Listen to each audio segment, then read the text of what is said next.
Om Ajnanatimirandasya Tinanjana Shalakaya Chakshurunmilitam Yena Tasmai Shri Gurave Namaha.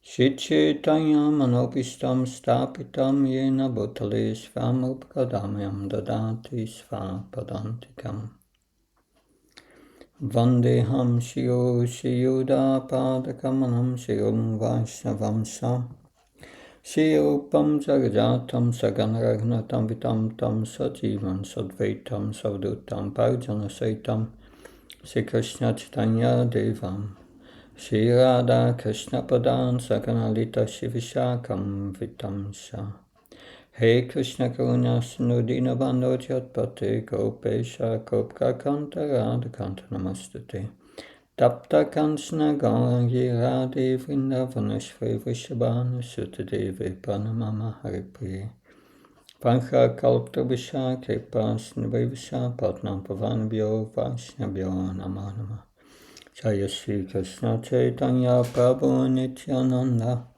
Shri Advaita Gadadhar Shivasadi Gaura Bhaktavinda Hare Krishna Krishna Krishna Hare Hare Hare Rama, Rama Rama, Hare Hare. Namo Vishnu Padaya Krishna Vistaya Bhutale Srimate Bhaktivedanta Swami Namini. Namaste Saraswati Devi Gauravani Pacharini Nirvishesha Srinyavadi Paskachai Desatani Srila Prabhupada Ki. So, I'm very happy to be with you again. That we are in chapter 35 of the 10th canto. The gopis sing of Krishna as he wanders in the forest. Shouldn't we start with 34th? Please? Actually, we ended at the 33rd chapter. 33rd chapter. We finished it, so the next probably should be 34th. Okay. 34. Sorry. Next one is 34. Yeah, we are doing 34, 35, 36, right? Together. I prepared these 3 chapters that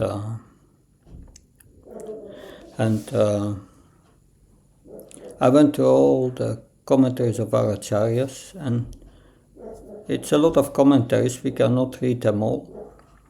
So I highlighted the most important things in the commentary, because some things are repeated, especially Jiva Goswami and Sanatana Goswami are repeating things. So yes, text chapter 34, Nanda Maharaj saved and Sankashuda slain. So there are different pastimes in this one chapter. That the first is Nanda Maharaj, who is going to bath in the Saraswati river at the wrong time.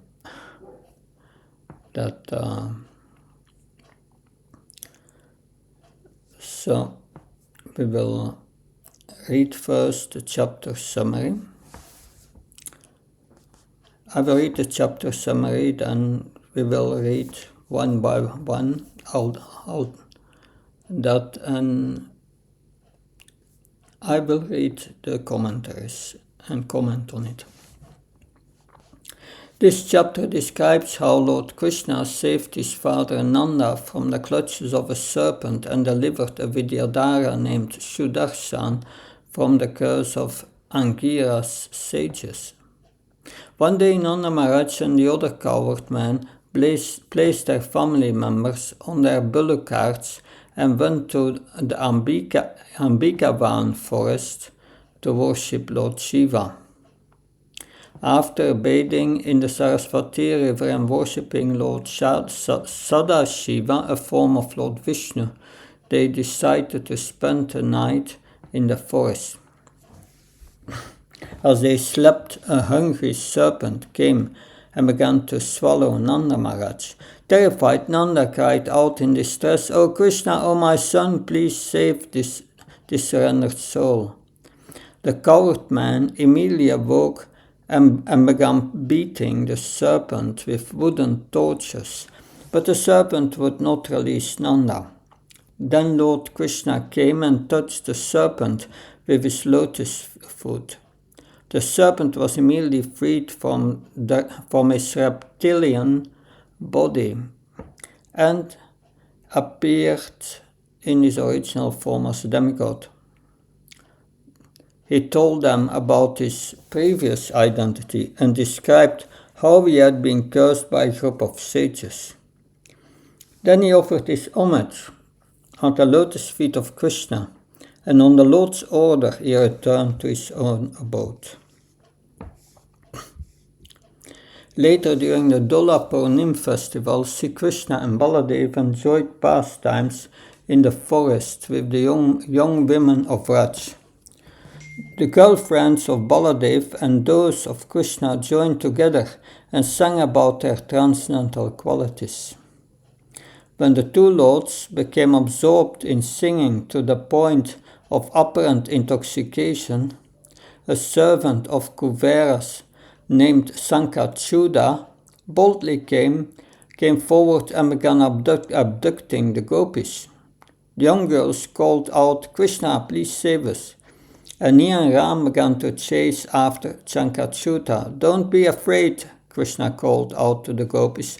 In fear of the lords, Sankachuda left the gopis aside and ran for his life. Krishna chased after him, swiftly approached him, and with a blow of his fist removed Sankachuda's jewel together with his head. Then Krishna brought the jewel back and presented it to Baladev. So two stories that Nanda Maharaj is attacked by this serpent who wants to eat him. And it appeared if Krishna touched the serpent became, from the serpent body came an effulgent demigod body. And the demigod, I think it's a Vidyadhara, that described how he had been cursed by a group of sages. We will see what lessons we have to learn from that. And the second story is the demon Sankachuda, who comes to abduct the gopis, but Krishna and Balaram will kill him, Sankachuda. Okay, we have the first verse.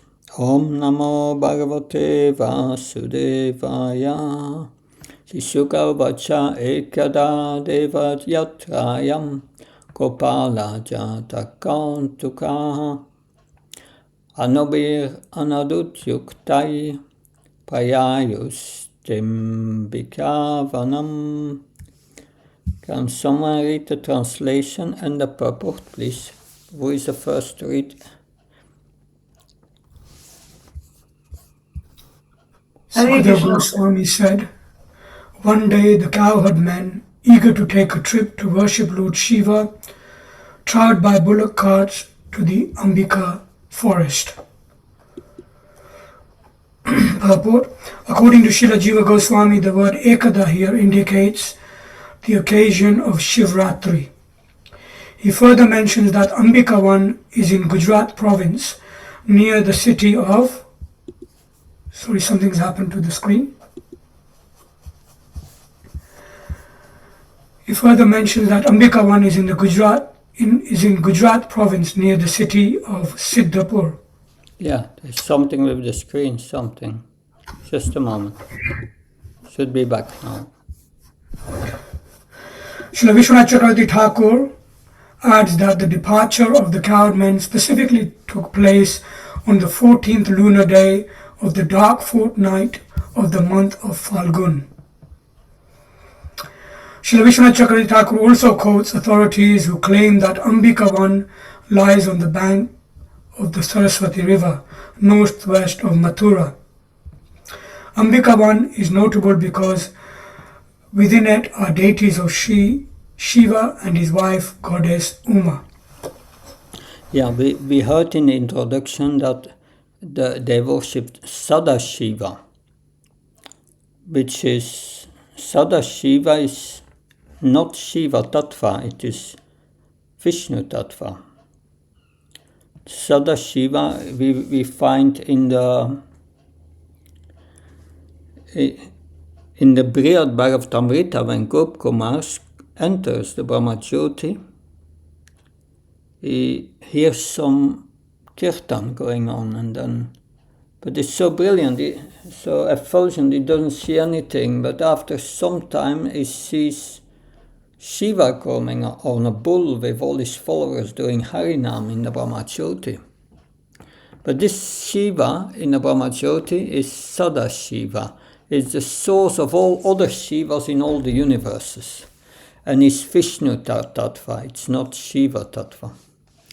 So they are worshipping this Shiva and Uma. Vishwanath Chakravarti Thakur writes, this 34th chapter describes how Krishna delivered his father Nanda Maharaj from being swallowed by a snake. The first story. And the second is killing Sankatshuta, the son of Kuvera, and taking his crown jewel. After describing the autumn Rasa Lila, before describing the holy Lila of spring, Sukadev describes the celebration of Shiva Ratri. Before, usually somewhere in February. On the Chaturdasi, waning phase of the Falgu month, the inhabitants of Braj went to Ambikavan, a forest with Shiva and Uma deities on the bank of the Saraswati river to the northwest of Mathura. Others, however, say that the place was located at Siddhapur in Gujarat. So sometimes we think, the Nanda Maharaj and the Vrajavasis, they are worshipping demigods. But this is Sadashiva, it's Vishnu. It's not a demigod. That's a form of Vishnu. Shiva Goswami says, Sukadev now relates another pastime which shows Krishna's power used to prevent opposing persons from interfering with such pastimes. The pastime of going to Ambikavan chronologically comes between the Rasa dance and the Horika pastime.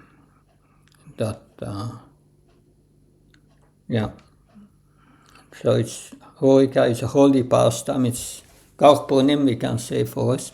And the Rasa is in November. After the Rasa dance, Ekada, during Shivaratri in Falguna month, the cowards Gopala became eager to go on pilgrimage to Shiva temple. One should understand that it was ultimately because of Krishna's eagerness, as in the Govardhan pastime. They were fully devoted to his desire. So they used carts to bring articles for gifting at the holy place.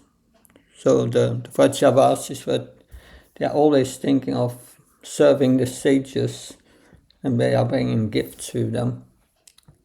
Ambikavan was northwest of Mathura districts on the bank of the Saraswati river, with Shiva and Durga as the presiding deities. Or it was a holy place not far from Siddhapur in Gujarat province. They went there because it was very famous. So there's not sure where it was. There are different opinions. It was either at northwest of Mathura district on the bank of the Saraswati river, or it was not far from Siddhapur in the Gujarat province. I'm not sure. Sanatana Goswami. Sukadev begins a related story to show the increase of bhakti for the Lord in the cowards by showing them directly his power. That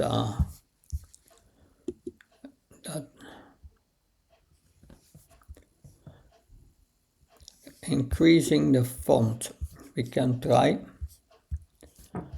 Just a moment.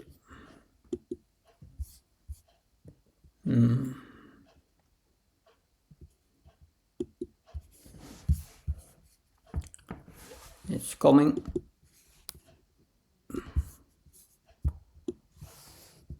So that should be better, right? Okay, Maharaji. Yeah.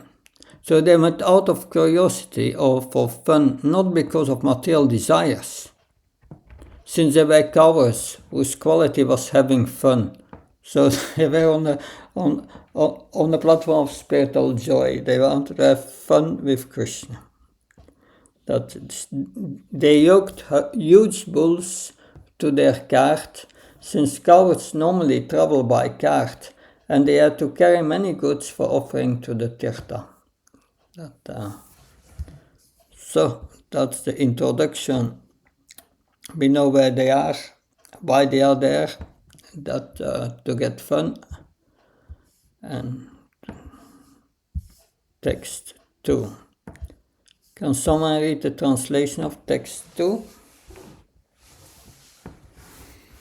O king, after arriving there, they bathed in Saraswati and then devotedly worshipped with various paraphernalia the powerful Lord Paspati and his consort goddess Ambika.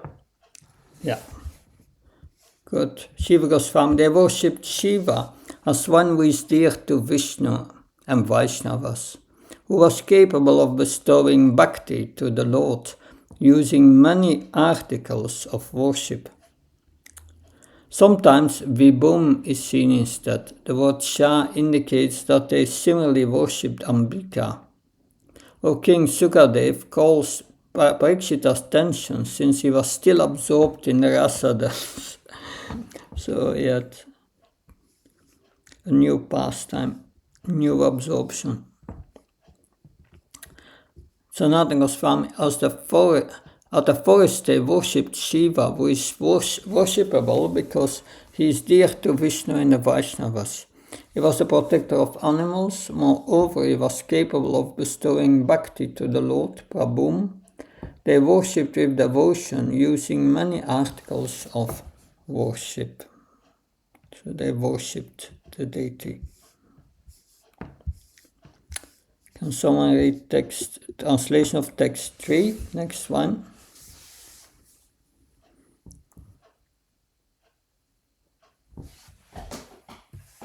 The coward man gave the Brahmana gifts of cows, gold, clothing, and cooked grains mixed with honey. Then the cowards prayed, "May the Lord be pleased with us." Yes. Vishwanath.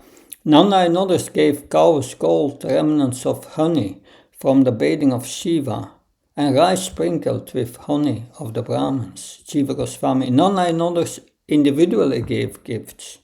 They requested that Shiva or Vishnu be pleased. Since Vaishnavas want to please the Lord and his devotees, they prayed for worshipping Vishnu and for the nourishment of Krishna.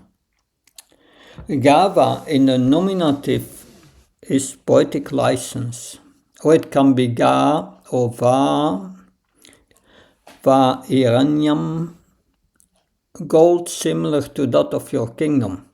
They were respected by the priest of the temple all were respectful to them. Nanda and all others Sarve gave gifts to the Brahmins and prayed. They requested Shiva or Vishnu or Krishna. Devaha be pleased, since Vaishnavas want to please the Lord and his devotees. Now, can someone read the translation of the next text? Hare Krishna. Nanda, Sunanda, and the other greatly fortunate cowards spent that night on the bank of the Saraswati, strictly observing their vows. They fasted, taking only water. Purport. Srila Vishwanath Chakravarti explains that Sunanda is the younger brother of Nanda Maharaja. So the elderly brother is Upananda and the younger brother is Sunanda. And they were fasting, only taking water. Vishwanath. Sunanda was Nanda's younger brother. Ka indicates his younger age. Sipping water and observing vows, they reside on the bank of the river that night. Jiva Goswami. They drank only water because they had taken a vow, Yatta Vrataha. Since it was Shiva Ratri, Sunanda, the younger brother of Nanda, is mentioned since he was one of the leading figures. This means that the older brother, Upananda, remained in Vraj to protect it since he was older in knowledge and years. So Upananda remained to oversee everything. Sanatana Goswami. Worship of Shiva is proper since he is a devotee of the Lord. The majority were elders, and thus they are described. The boys are and Krishna did not fast, since young boys are not fond of voice. So Krishna and the boys, they did not fast. But it says the worship of Shiva is proper since he is a devotee of the Lord. So, of course, if they were Shada Shiva is Lord Vishnu. But even if they worship Lord Shiva in this universe, Sambhu is the most elevated devotee. So it's good to worship the devotee.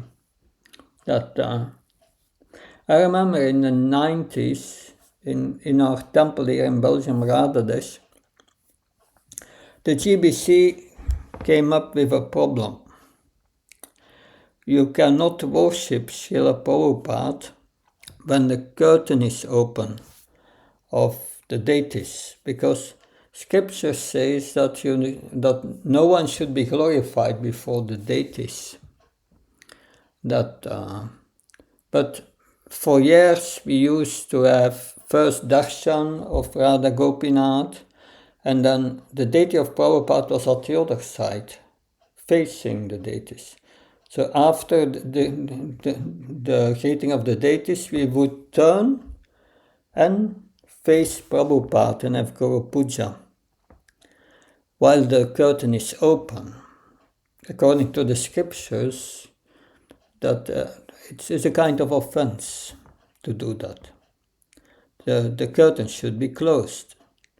But finally there were discussion about it and said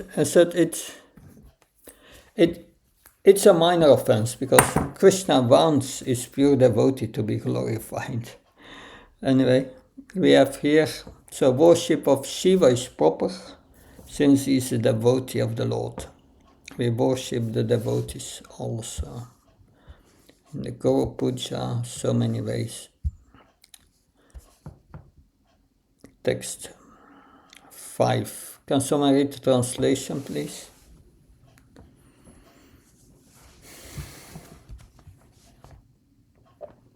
During the night, a huge and extremely hungry snake appeared in that thicket.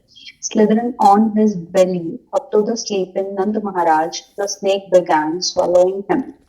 Well, very dramatic. Mahan Ahi means boa constrictor. Boa constrictor is a big serpent. The word Uraga snake as well as Ahi snake is used to indicate that he slittered in the forest on his chest. Uras plus ga to go, so he would be unseen by others.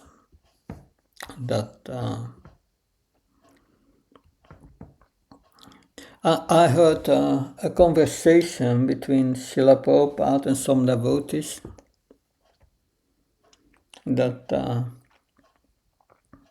and some devotees said to Prabhupada, but snakes do not have ears. And Prabhupada replied, you don't know you don't know, he said, that snakes have ears. Because when the toad is croaking in the field, he invites the snake to eat him. So one who speaks prajalpa, nonsense about sense gratification, yes, the snake of Maya will come to eat him. Jiva Goswami, what happened the next night is described. Some remarkable snake appeared by some good fortune, Yatricchaya. The snake approached on his breast Uraga, since it did not have feet.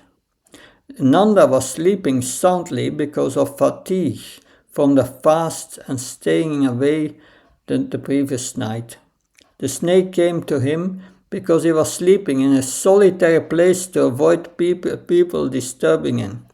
The snake began swallowing his legs. So the snake took advantage. He was in a solitary place. Sanatana Goswami. The snake was actually attempting to be rescued from his condition. The snake was very hungry because it had not eaten for a long time. By some fortune it came to that forest, or it lived there, and by chance came to Nanda. It began to swallow Nanda by his feet, saying the snake, why did Nanda not flee? He was sleeping because of fatigue from the journey. Why was the snake not afraid when he saw Nanda? Nanda was inactive on the ground, covered by cloth. By fortune, Ratrichaya indicates the chief cause in this event. With great pain, the snake took shelter of Nanda's feet in order that he be delivered. That's another interpretation. The snake wanted to be delivered and will become delivered, we will see. Text 6, can someone read text 6?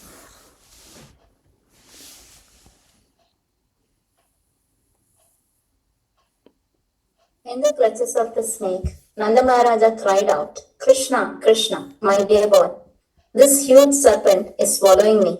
Please save me, who am surrendered to you. Oh, this serpent is swallowing me. Please save me. I'm surrendered to you. Nanda began to call out for Krishna, remembering the words of Garga that Krishna would save the inhabitants of Vraj from all dangers. Yeah, that is what Garga Muni said. He will save you from so many dangers. Therefore he called out to Krishna. Jiva Goswami. He called out Krishna's name twice out of fear and called out Son out of affection. I have no fear of death, but fear of separation from you. I am surrendered to you. I am old and under your protection, Papanam. Since as son, you should protect me. Please free me completely without any type of pain, Parimochaya. This reveals the situation of a great devotee who could not solve it on his own and prayed that Krishna come quickly. This was also seen in the Kalia incident. The snake was swallowing his feet or swallowed them. Nanda called out twice to Krishna out of fear or affection. The snake is large I cannot fight it myself. It also suggests that as a devotee, Vidadara was the best of snakes.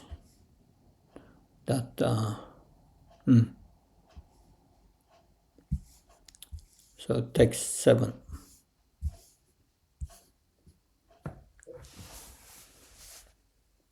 Next one to read. Yeah. When the cowherd men heard the cries of Nanda, they immediately rose up and saw that he was being swallowed.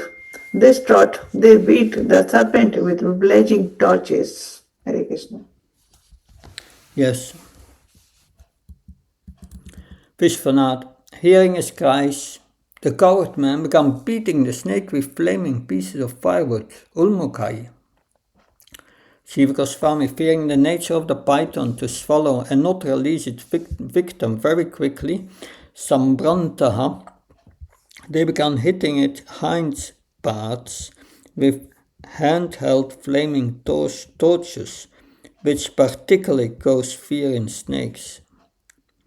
Sanatana Goswami, since they were cowards, they were dedicated to Nanda. He was their king, thus immediately they got up. They had been sleeping. They suddenly heard him yelling. They heard and saw simultaneously Cha. This indicates their alertness. Though they were capable of easily freeing him, they beat the snake with torches because they were confused. Translation of text 8.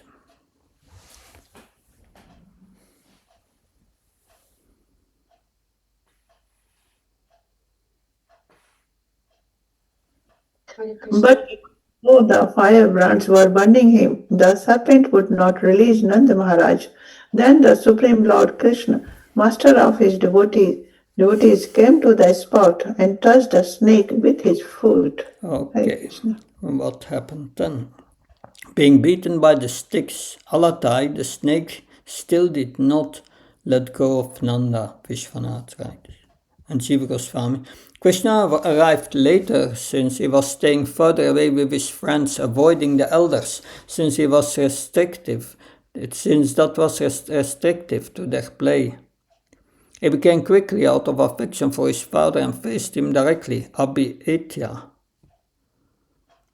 He touched the snake's tail with his foot, but did not kick it. He was careful not to touch his father with his foot, since that was improper. But he did not injure the snake, since the snake would be released from its curse by another means. Later the snake will say, I was immediately freed from the Brahman's punishment simply by seeing you, verse 17. Though his action did not appear so effective, he responded to his father's cries, since he was by nature the shelter of all powers. And he was the protector of his devotees, Sattvatam Patihi. The snake was like Putana, dressing as a nurse.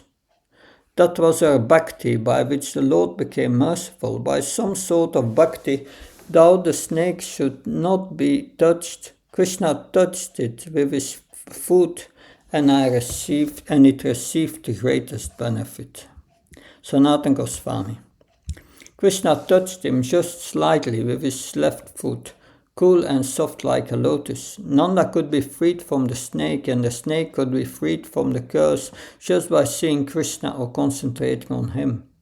However, he wanted to give bhakti by his mercy. Seeing the bhakti involved in the snake's grabbing Nanda's feet, he did this by seeming to kick the snake in anger. That is revealed later. Krishna arrived and faced him. He was staying further away with his friends, avoiding the elders, since that was restrictive to their play. He revealed his powers, Bhagavan. He should hide his powers. He was the protector of the devotees, Sattvatam Patihi. He did it out of great affection. Text 9. See what's happening now. You can read the translation and the purport. Hare Krishna. The snake had all his sinful reactions destroyed by the touch of the Supreme Lord's divine foot, and thus he gave up his serpent body and appeared in the form of a worshipable Vidyadhar. Purport. The words Rupam Vidya.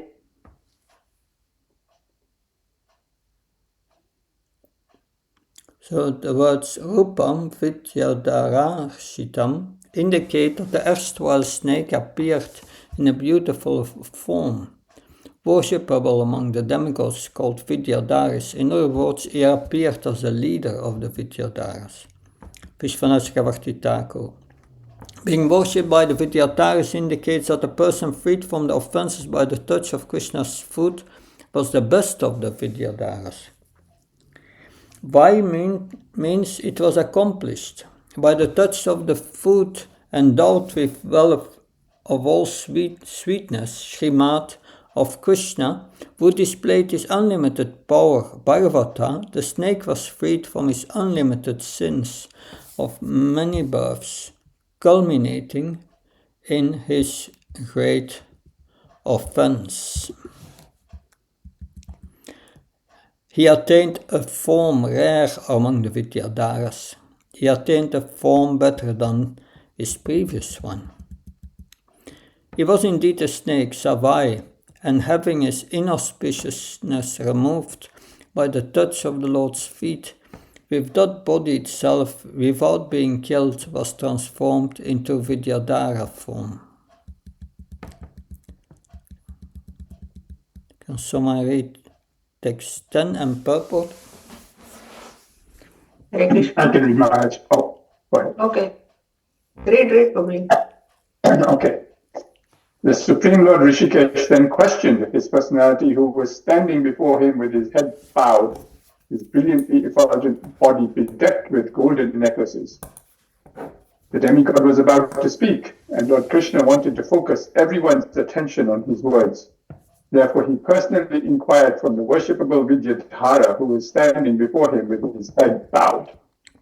Krishna inquired from the Vidyadhara in order to show fear of disrespecting the Brahmins to all the pilgrims from various villages who had gathered there.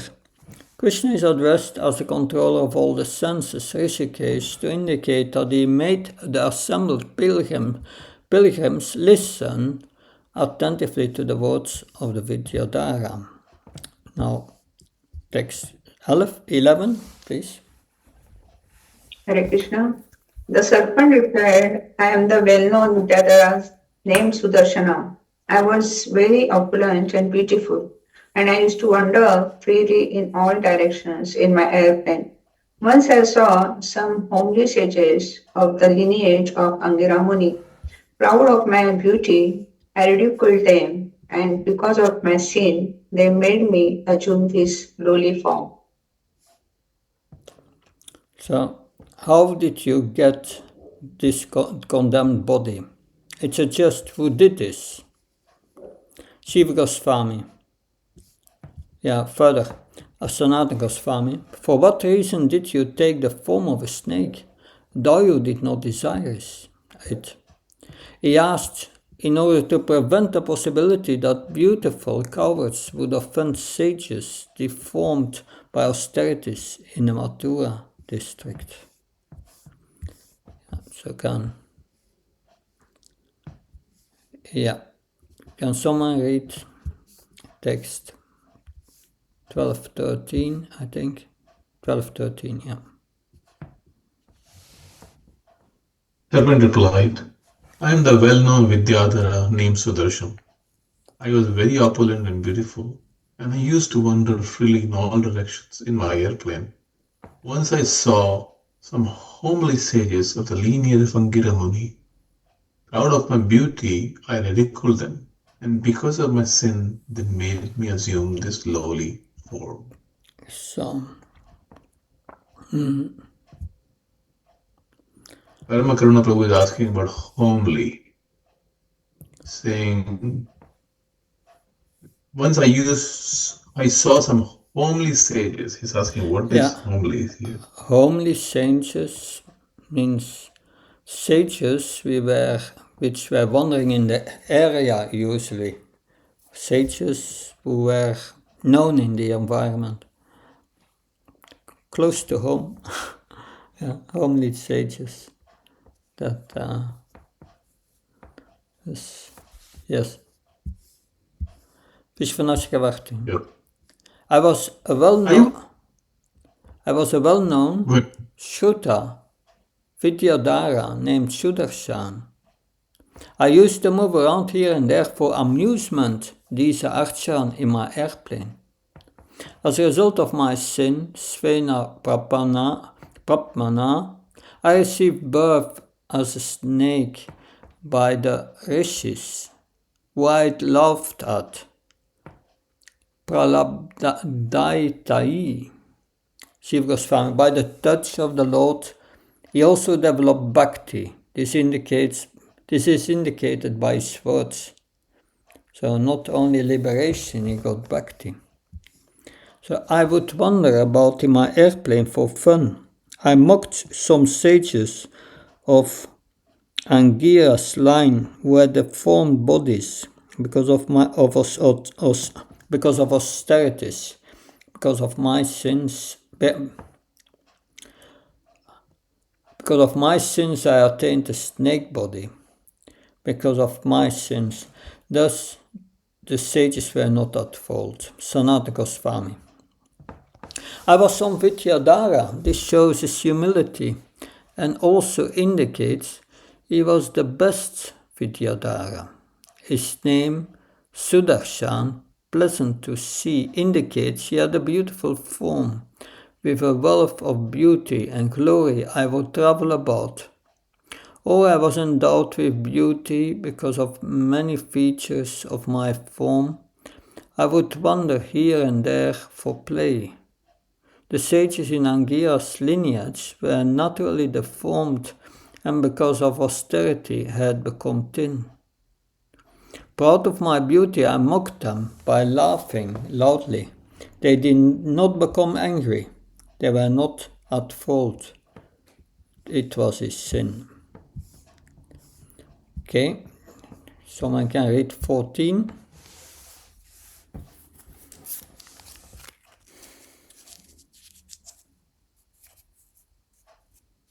It was for my benefit that those merciful sages cursed me, since now I have been touched by the foot of the Supreme Spiritual Master of all the worlds, and have thus been relieved of all inauspiciousness. Hare Krishna. So curse of a sage is always a benediction. We have seen examples from that. Nala Kuvera and Manigriva, that they got the darshan of Krishna, that many others who were cursed, that because of this curse I've been touched by your foot and been relieved of the curse. Shiva Goswami. What can be said of the power of saintly people?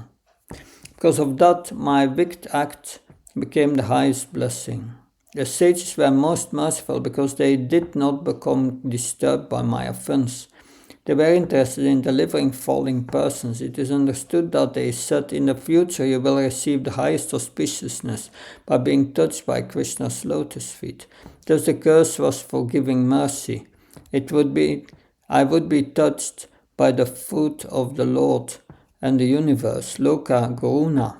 A person hard to attain instead of Pada. Sometimes Pada is seen.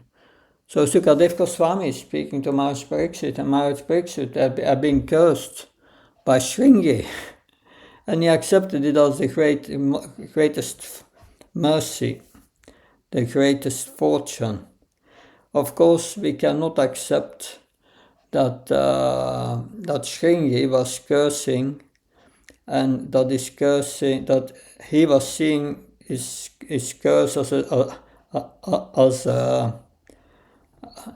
a blessing. That no, of course, Shringi was so arrogant that he was thinking himself the representative of Krishna, and he said, I will punish him, that will be for his good. But bona fide sages, their curses are always for our benefit. And they are cursing. That's another thing, that they are cursing here, this Vidyadhara, that to become a serpent,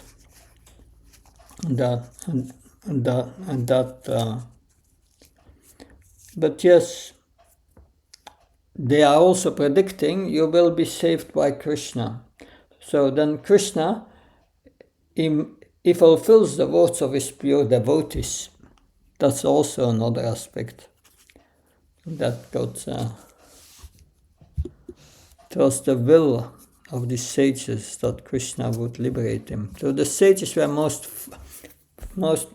merciful, because they did not become disturbed by my offense. They were interested in delivering fallen persons. It is understood that they said in the future you will be born in the Mathura area and will receive the highest auspiciousness, being touched by Krishna's lotus feet. Otherwise he could never attain such good fortune. Thus the curse was for giving mercy. I would be touched by the foot of the Lord of the universe, Loka Guna, a person had to attain. Okay. That's text 15. Summary, translation and purport.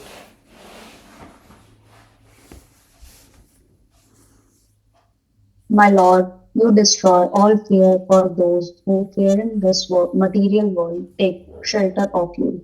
By the touch of your feet, I am now free from the curse of the sages. O destroyer of distress, please let me return to my planet. Purport.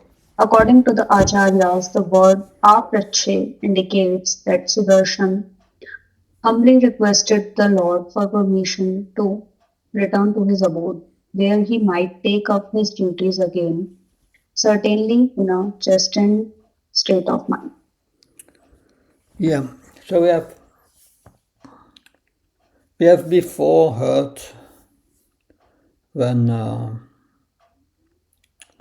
Indra came with Surabhi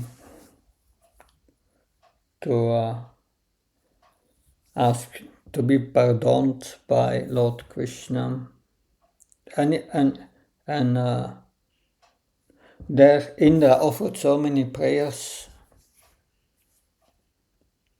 but at the end Krishna said, because he offered prayers because he was fearful to be punished of Krishna. At the end Krishna just said, yeah, you can go back to your duties. He didn't say that he was pleased with Indra's prayers, because Indra had motives. But here it's different. The Vidyadhara pleased, the Vidyadhara offered some prayers, told his story, and Krishna was pleased with it, his attitude, we will see. So I read it again. My Lord, you destroy all fear for those who, fearing this material world, take shelter of you. By the touch of your lotus feet, I am now freed from the curse of the sages. O destroyer of distress, let me return to my planet. Purport. According to the Acharyas, the word apriche indicates that Sudarshan humbly requested the Lord for permission to return to his abode, where he might take up his duties again, certainly in a chastened state of mind. Jiva Goswami. Why do you ask to return to your planet and not ask for liberation? You destroy the fear of those who, because of fear of material life, surrender to you, even in their minds. But by being touched by your foot, I've attained the highest bhakti. And then liberation is automatically achieved. So it's not asking for liberation, because he's already beyond liberation. He received devotion for Krishna. which is after liberation. Liberation is included. That's what Shiva Goswami says. Of course, that comes from his spiritual master, Sanatana Goswami. He said, I bid farewell appreciate to you, Tva, the greatest deliverer. Why do you ask permission to go to your planet? Why do you not ask for liberation? You completely destroy the fear of those who are surrendered because they fear material existence. What then is the question of fear of material existence for us devotees who are by nature sattvika? By serving you with music, we attain happiness greater than liberation. I have no suffering or offense at all since I've been touched by your food. You are the destroyer of all suffering. The root. Okay. Someone read the translation of text 16. O Master of mystic power, O great personality, O Lord of the devotees, I surrender to you. Please command me as you will. O Supreme God, Lord of all lords of the universe. So, Vishwanath, O Mahayogi, I was a great evil snake devouring your father just now, and now I have attained intelligence and I am praising you. How inconceivable is your power of your yoga. O Lord of the devotees, Satpati, of Nanda and other great persons, Mahapurush, you have saved me from the snake body, and you protect your devotees. This is a display of your immeasurable mercy. Know me, Anujanihi, to be one of your followers. Shiva Goswami, O Krishna, you have given persons like Bhutan the position of devotees. Delivering a fallen person like me is a part of your pastime, but you desire to go to a planet other than that desired by those who surrender to me. All planets, and that's what Krishna says, but you desire to go to a planet other than that desired by those who surrender to me. So, devotees do not want to go to the heavenly planets, but he wants, that's the point. But the Vidyadhari replies, all planets are yours. You are the controller of all planets. I've been blessed by you, the Antaryami, who gives the results of all action, Ishvara. What can I do in this case? Okay. Can someone read text 17? O infallible one, I was immediately freed from the Brahmana's punishment simply by seeing you. Anyone who chants your name purifies all who hear his chanting as well as himself. How much more beneficial then is the touch of your lotus feet? Yeah. That's anyone who chants your name purifies all who hear his chanting. And then how much more beneficial is the touch of your lotus feet, Jiva Goswami. Now I have particularly realized your greatness. Just by seeing you, my identity with the snake body disappeared. But by the touch of your foot, the snake form turned into that of a Vidyadhara. Shitsuka has vinirmukta instead of vimuktaha. Touch directly by your foot. I will make others on my planet successful by that touch. What to speak of myself, simply by uttering your name even once, without any faith, since the verb is in the present tense Hrinan. Without fully chanting, it purifies all people immediately. There is no qualification. It purifies all, and there is no consideration of time, since it acts immediately. And even just hearing the name has this effect. This has been my case, Atmanameva. Not distinguishing between hearing and chanting shows the greatness of the name. The word cha indicates that even relatives of those who hear and chant get the effect And being touched by your foot, definitely, I will purify a person. It will purify a person even more. What can be said? Yeah, nearly at the end of the pastime. Can someone read text 18? Thus, receiving the permission of Lord Krishna, the demigod Sudarshana circumambulated him, bowed down to offer him homage, and then returned to his heavenly planet. Nand Maharaj was thus delivered from peril. Peril. Yes. If just by chanting your name, once a person becomes purified, what should I attain having seen you being touched by your foot? Thus receiving permission, since silence is approval, maunam samatim lakshanam he departed. Nanda was freed from danger of the snake simply by the touch of Krishna's foot. The word Sha indicates that auspiciousness was given to both Nanda and Sudarshan. It does not mean that Sudarshan got liberation. Further, thus even before Brahma he was silent.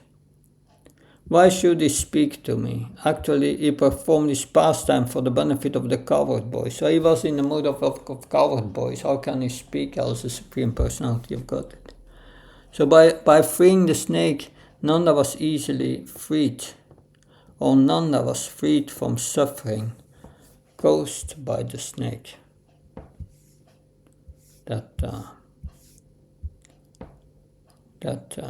Text. Can someone read text 19? The inhabitants of Braj were astonished to see the mighty power of Sri Krishna. Dear King, they then completed their worship of Lord Shiv and returned to Braj, along the way respectfully describing Krishna's powerful acts. Thank you. They were astonished at the powers of Krishna's Svarup Atma Vaibhavam because of seeing a mortal Krishna give to the snake the form of Vidyadhara. They were astonished because they were people of Raj. Though they constantly saw such acts in Krishna, because of their extreme prema, they could not imagine him having such powers, completing the vows associated with Shiva. With the Shiva temple, they departed. Sanatana Goswami. They were astonished at what Sudarshan had said, since they could not make sense of it. Being confused by intense prema as people of Vrajakasa, or to hearing, they were not astonished as Avismita Shaitasa. Since he had many times experienced his great powers, then after Sudarshan left, after completing the vows of staying there for 3 days in the forest, they broke their fast and returned to Vraj. Sukadev calls to Parikshit in joy, O king. Just as you protect the people, they protected all people on hearing this story. This forest was 70 krosas north of Mathura, on the bank of the Ganga, according to Sukadev's description. This was southeast of Vraj. Or, according to some, out of bhava, Sukadev considered himself living in Vraj. They came from Gujarat to Vraj. Vaibhavam can also mean not before experienced events. Respected by Krishna or Nanda, Adrita, they came to Vraj.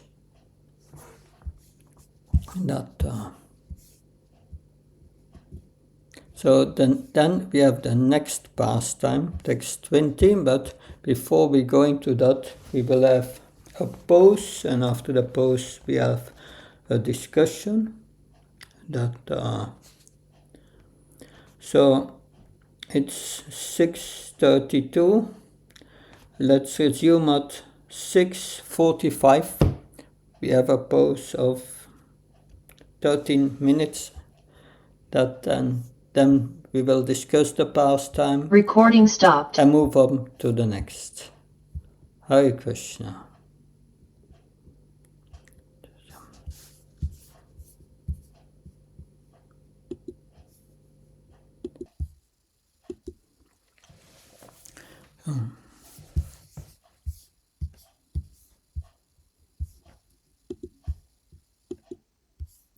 Hare Krishna. So we can. Recording in progress. We can resume that. So this pastime of Sudarshan the Vidyadhara, who became a serpent because he made no offense towards homely sages, disciples of Angiras Muni. So he was cursed that, but the curse turned out to be a blessing. We have seen the perspective of the Vidyadhara, also the perspective of the Vrajavasis. Their prema is so intense that they cannot see Krishna as the Supreme Personality of Godhead who controls everything, because that would cover their love. So Krishna does these things, but he's empowered by the demigods or something, or by Lord Vishnu, that they don't take that too serious. But serious is their love for Krishna, which is so intense. So different perspectives. That there's also the sages, they are cursing for the benefit, and they are even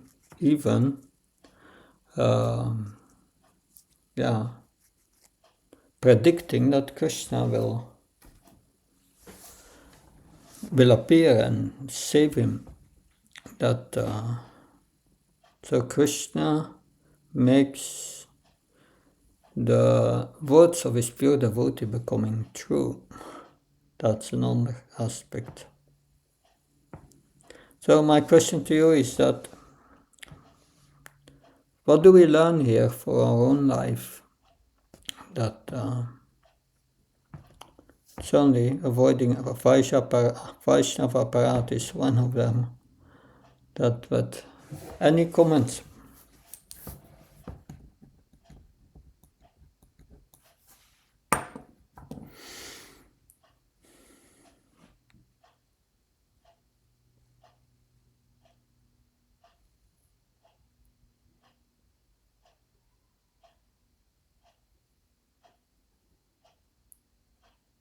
Hare Krishna. Hare Krishna, Madhurikanta. It shows us again that it's very dangerous to be proud of any of our talents or abilities or even appearance. And it's so easy to become proud and consequences will follow, definitely. Mm-hmm. In this case, it was for Vidyadhara's fortune. He was actually corrected. And the next thing is, in the moment of danger, we should cry for Krishna, especially when we can't do anything about it, like Nanda. He couldn't help himself. So this is the only way to escape the danger. Yeah, that's a very nice point. Nanda Maharaj cried for Krishna. That we should also cry for Krishna. That to help us. That if we are not too bewildered, in case of danger, we should cry for Krishna. It's a good point. And pride comes before the fall. That's shown again and again and again. The ritualistic Brahmins were proud of their knowledge, of their sacrifices. Then Indra was also had great pride, and also the serpent Kalia, he was proud of his accumulated poison. Always pride, the same thing, that pride comes before the fall. Pride is against, means prakriti kiyamani gunikarmana sarvasa ankara vimudatma karti miti manyati. Vimudas, we think ourselves the doer. That a good point that I'm sure other devotees may have other perspectives. Please share.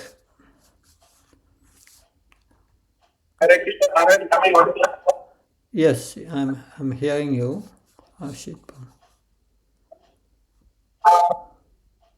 One thing I observed is that also whenever there is a bond for darshan of Lord Shiva and Parvati, they are at the top. But still their dependence upon Krishna is so much that as soon as they have seen the danger, immediately Krishna. So despite that bond for darshan and Ambika, but still it was all external. Internal shelter is only for. Yeah, that's a good point. That they are doing their duties.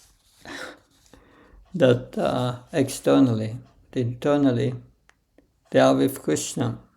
Always this Vraja Bhakti. That's the uniqueness of this Vraja Bhakti. Thank you. Advaita Krishna Prabhu. Hare Krishna Maharaj. I have a question. Mm-hmm. It is said that Lord Shiva is a topmost Vaishnava. Mm-hmm. And but in our Krishna consciousness movement, there is some kind of I don't know how to put it, but some kind of I would say even phobia not to approach Lord Shiva. And we see that the great Brajavasis in Vrindavan, they almost worship Lord Shiva as Gopeshwar Mahadev and so on and so forth. And then when we read, Gopi Geet and all that, we see the position of Lord Shiva as the person who is, watching the dham. So, there's a lot of confusion even in our society at this point. In Mauritius, Lord Shiva is worshipped all over the place. We have hundreds and hundreds of Shivalas in Mauritius. So my question is, when we say Lord Shiva is the topmost Vaishnava, topmost devotee, how does that compare in our understanding to, for example, the gopis, or for example, to Narad Muni? Is he in a superior position to the gopis? Is he in a superior position to Narad Muni, who is a bhakti shakti of the Lord? How do we explain or understand that?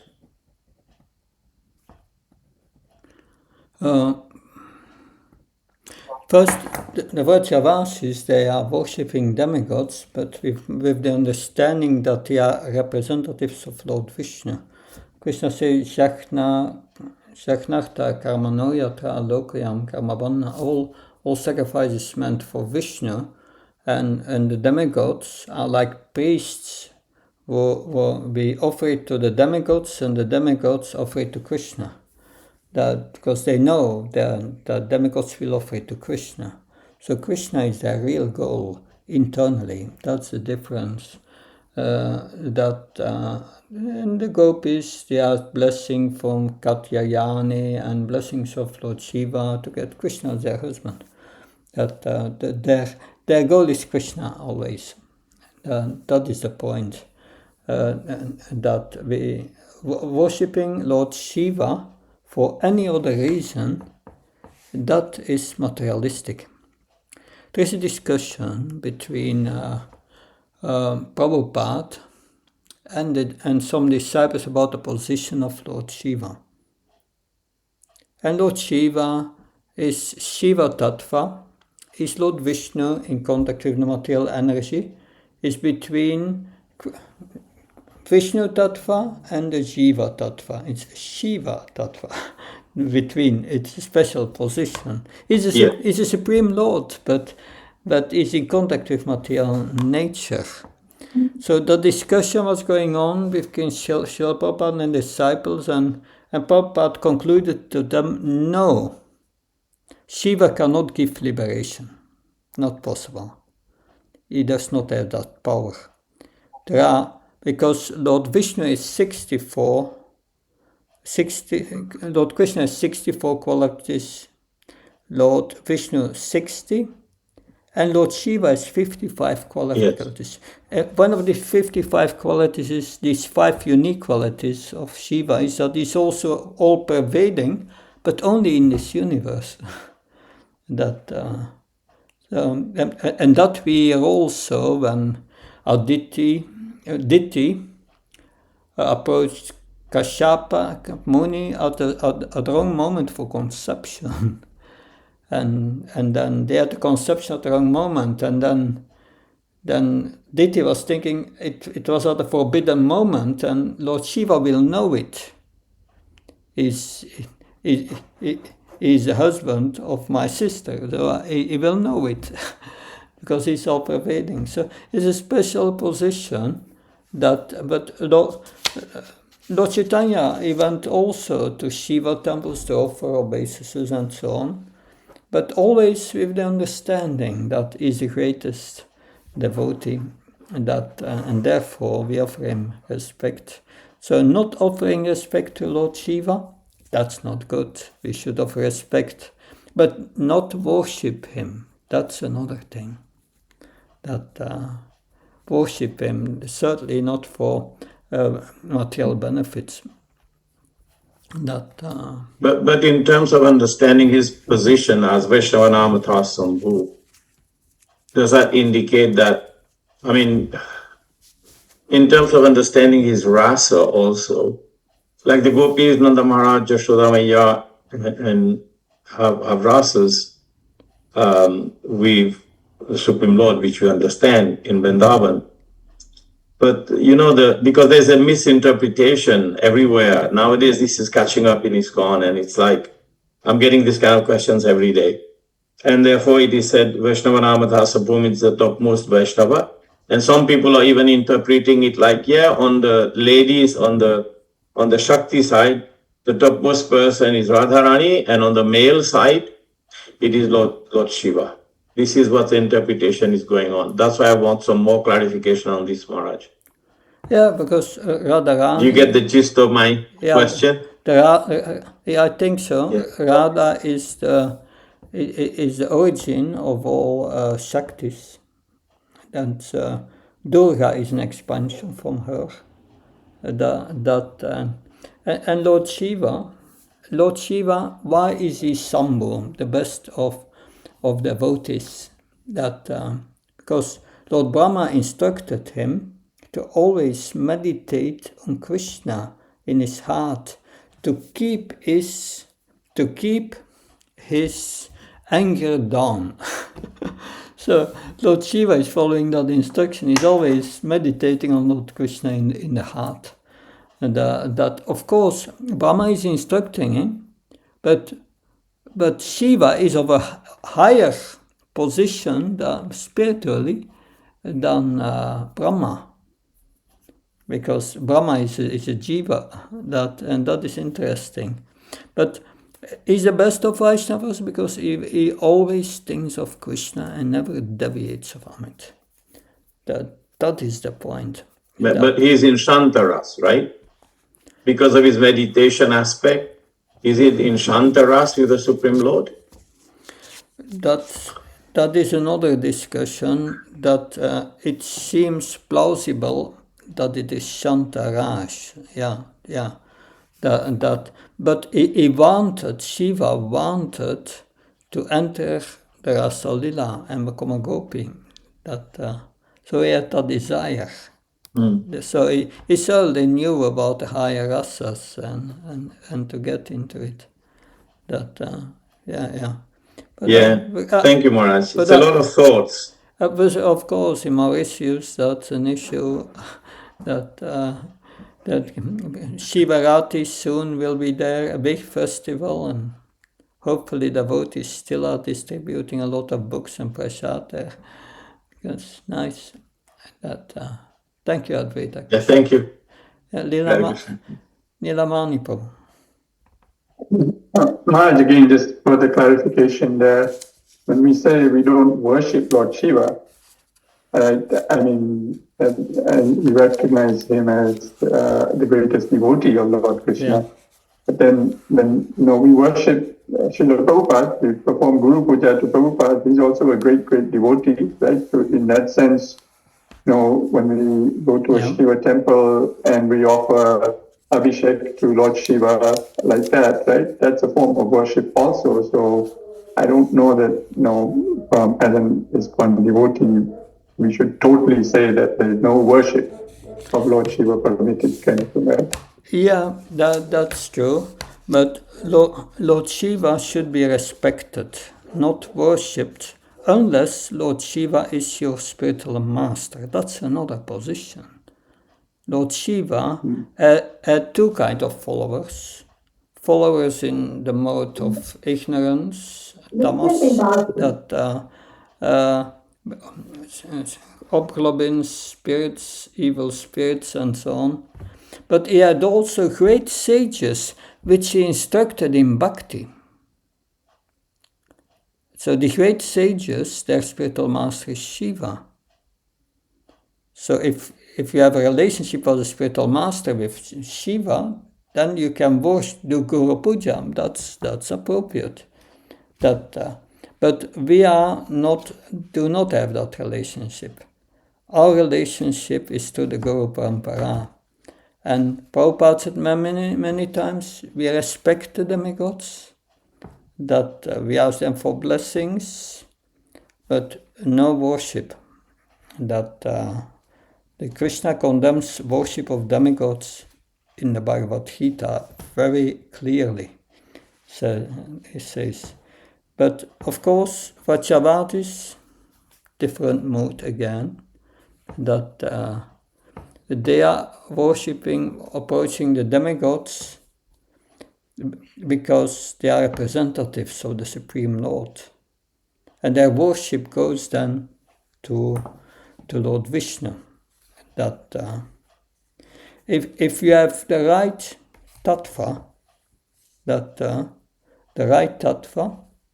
that Lord Shiva is here he is in charge of the mode of ignorance and the destruction of the world, tamas, and Lord Shiva is, in that sense, a representative of the Supreme Lord. And a representative of the Supreme Lord. Then, yes, we give respect to Lord Shiva. But worshipping him has never been approved by Srila Prabhupada. In his teaching, never worshipping Lord Shiva in a temple. That is not approved. Not by Prabhupada, not by Lord Krishna in Bhagavad Gita. Does that help, Nilamani Prabhu? Yes, I understand, right? As a demigod, we should not worship, but as a topmost devotee of the Supreme Lord, right? I mean, that's from a respect perspective. We respect all demigods and so forth, but I feel that Lord Shiva still has a special position because of the fact that, I mean, he is in one sense an Adi Guru, and he's also the topmost devotee, and we can pray to Lord Shiva to say, please help us progress in our devotion to Krishna, kind of thing, right? So, with that mood, when we offer water to a Shivaling or Abhishek, then I don't know if that's inappropriate. But we worship the previous acharyas to our spiritual master and Srila Prabhupada. It's not that because Narada Muni is also a pure devotee, that we are doing puja for Narada Muni. Also Brahma is a pure devotee. It's not that we are doing puja for Brahma. They are also pure devotees. Why just Lord Shiva and single him out? That, no, that Sambhu is the best of the devotees. But that is used many times in Vedic literature. The Prabhupada did that also. He went to the Gurukul, he said, this Gurukul, that is the best service. And then a few days later, there was a book distribution festival and said, book distribution, that's the best service. So yes, it's the best of the devotees, but it's not the only best one. So these things should be understood. That I hope that helps, Manipu. Okay, thank you, Maharaj. Yeah, something else? Okay, then we will continue now. We have still 20 minutes. We can continue reading.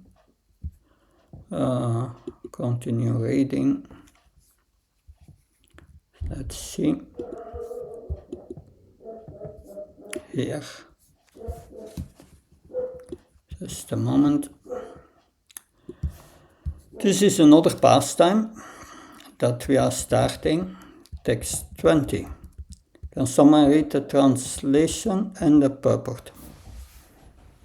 Once Lord Govind and Lord Ram, the performers of wonderful feats, were playing in the forest at night with the young girls of Braj. Purport. This verse introduces a new pastime. According to the Acharyas, the occasion mentioned here is the Holika Purnima, a day also known as Gaur Purnima. Vishwanath Chakravarti. The inhabitants of Vraj were astonished at this and began to discuss among themselves, can this boy, whom we fondle with affection, who is not peaceful for a moment without us, be the Supreme Lord? That's how they see Krishna. If that is so, then all of us, mothers and fathers, are also great personalities, because they are seeing themselves equal as Krishna. So blessing to Garga Muni, who from the first told us that Krishna is just like Narayan, and that we have heard this from the mouth of Varuna and the Vidyadhara. So they are registering in themselves, yeah, it's like Narayan, but it's not Narayan. He has the powers of Narayan, but he's one of us. Jiva Goswami. Govinda is the prince of Gokul, and Ram is one who enjoys pastimes. At this time, their friendly relationship as equals became manifest, since from birth they played together and a tinge of their Balya sentiments remained. This portion of their friendship is prominent in Vraj. In Mathura and Dwarka, Balaram shows friendship as an elder brother. Thus his name is mentioned after Krishna's to indicate that in this pastime Balaram played a secondary role and acted as a friend. The Horika festival is held in the middle provinces and is mentioned in the Bhavishyotara Purana. A similar pastime was described after the Avritya bath at the Rajasuya sacrifice. They performed this pastime in a forest near Vraj. Both of the boys had uncommon strength. Sanatana Goswami. Why did the gopis assemble there? The two were suddenly in the midst of the gopis who had assembled and come to Vrindavan to pick flowers in the spring night, in night bright with moonlight. Why did they stay there? They were women of Vraj having special prema for Krishna. Hare Krishna. That's a new pastime.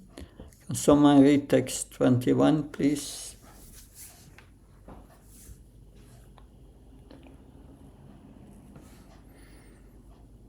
Hare Krishna. Hare Krishna. Krishna and Ram wore flower garlands and spotless garments. And their limbs were beautifully decorated and anointed. The women sang their glories in a charming way, bound to them by affection. Hare Krishna. There's a kirtan going on. After observing the vows of Shivaratri, on the night of the Purnima, full of moonlight, Balaram and Krishna and other friends standing amongst the gopis began to observe the Holika pastimes. Shiv Goswami.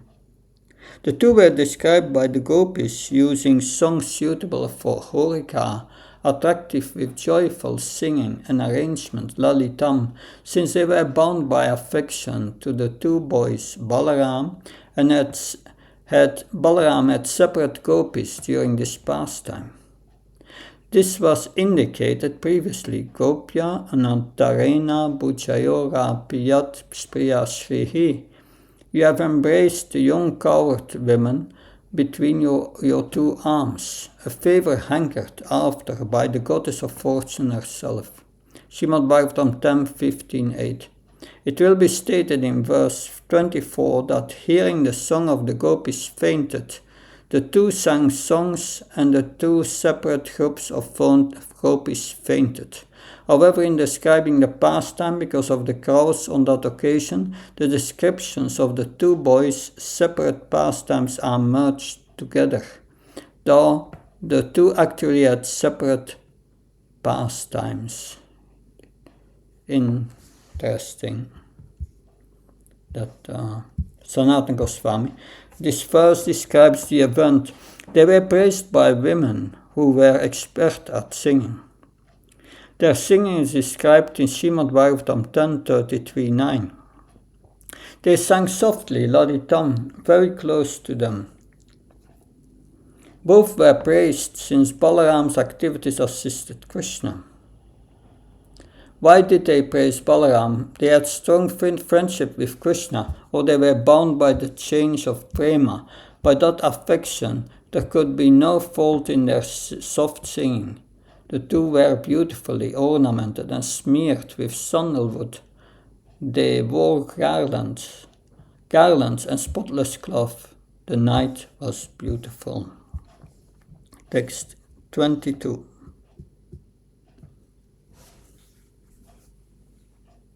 The two lords praised the nightfall, signaled by the rising of the moon and the appearance of stars, a lotus-scented breeze, and bees intoxicated by the fragrance of jasmine flowers. So, very nice atmosphere. At the end of the Shishira season, when the cold mist disappears, the moon shines brightly. When spring begins, the jasmines blossom. Text 23. Krishna and Balaram sang, producing the entire range of musical sounds simultaneously. Their singing brought happiness to the ears and minds of all living beings. Yes, Vishwanath. They respected the beginning of the night, Nishamukam, fragrant with winds laden with perfume of the water lilies, Komudaya Vayuna, served by the rising moon and stars and bees, maddened by the fragrance of jasmine flowers. Jiva Goswami, their singing brought happiness, mangalam, to the ears and minds of all beings. The songs had murchanas of all notes. Sangita Sara describes this. When the 7 notes are ascending and descending are sung in order, it is called murchana. From these staring with each note of the scale, 7 scales are derived. These are played or sung in 3 grammas, basic scales. So Sanatana Goswami is the same comment, but then he says, the 2 pastimes of singing with the gopis, skillful at singing songs which amazed the universe. The singing became excellent because of the 2 singing together. The gopis became blissful with this. The purpose was to give happiness to Balaram, who is Acharya of singing as Sesa avatar in association of the gopis expert as music. So Shesha with his many hoods that he sings the glories of the Lord, but never comes to an end of singing it. Text 24. I can summary 24.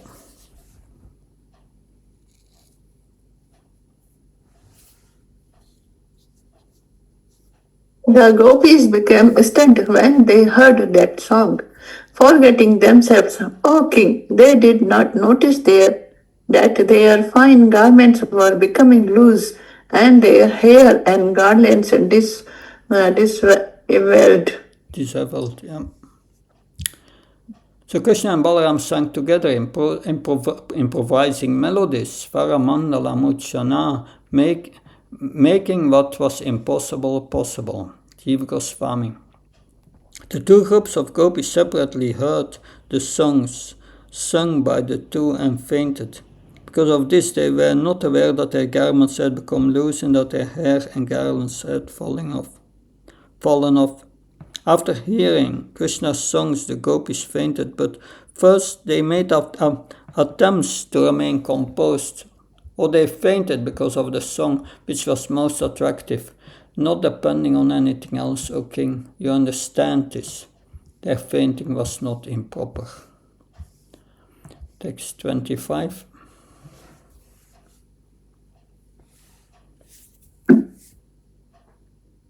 While Lord Krishna and Lord Balrama thus played according to their own sweetness and sang to the point of apparent intoxication, a servant of Kuvera named Pankachuda came upon the scene. Yeah, so we have here the Sankachuta comes upon the scene. So we have heard an introduction to this pastime, the pleasant atmosphere. Now it becomes more dramatic, and we stop at the dramatic point to continue tomorrow. So thank you very much. I'm looking forward to see you tomorrow at the same time. Hare Krishna, Jai Prabhupada. Recording stopped.